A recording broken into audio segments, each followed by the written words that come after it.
جھوٹی قسموں کی ابتدا ہوئی۔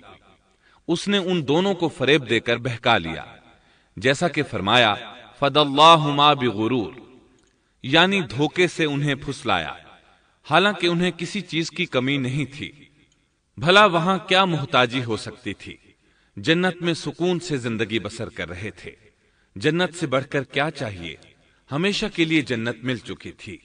اللہ تعالیٰ فرماتے ہیں فَلَمَّا ذَاقَا الشَّجَرَةَ بَدَتْ لَهُمَا سَوْآتُهُمَا وَطَفِقَا يَخْصِفَانِ عَلَيْهِمَا مِنْ وَرَقِ الْجَنَّةِ۔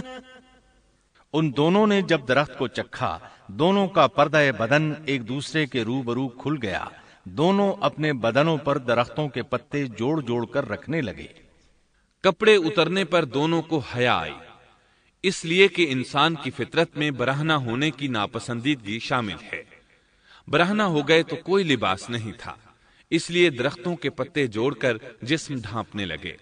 حدیث میں آیا ہے آدم بھاگنے لگے تو اللہ نے پکارا، آدم مجھ سے بھاگتے ہو؟ آدم بولے، اللہ میں شرم کی بنا پر بھاگ رہا ہوں، اور اس وجہ سے کہ تیرے سامنے برہنہ کیسے رہوں، پھر یہ کہ نافرمانی کا ارتکاب بھی کر چکا ہوں۔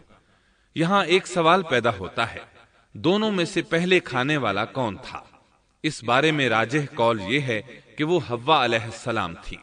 انہی نے آدم علیہ السلام کو طمع دلاتے ہوئے اس غلطی پر آمادہ کیا تھا، جیسا کہ بخاری شریف میں نبی اکرم صلی اللہ علیہ وسلم نے فرمایا لولا حواء لم تخن انثى زوجها، اگر حوا نہ ہوتی تو کوئی عورت اپنے خاوند سے خیانت نہ کرتی۔ حوا علیہ السلام نے انہیں غلطی میں مبتلا کیا تھا۔ اگر حوا علیہ السلام نہ ہوتی تو آدم بھی خیانت میں مبتلا نہ ہوتے اور نہ معصیت میں مبتلا ہوتے۔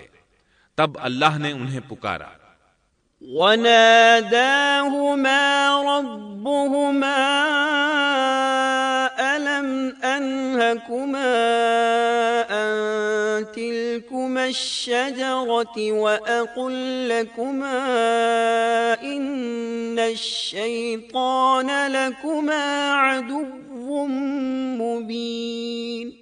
کیا میں نے تم دونوں کو اس درخت سے نہیں روکا تھا، اور کیا یہ نہیں کہا تھا کہ شیطان تمہارا کھلا دشمن ہے؟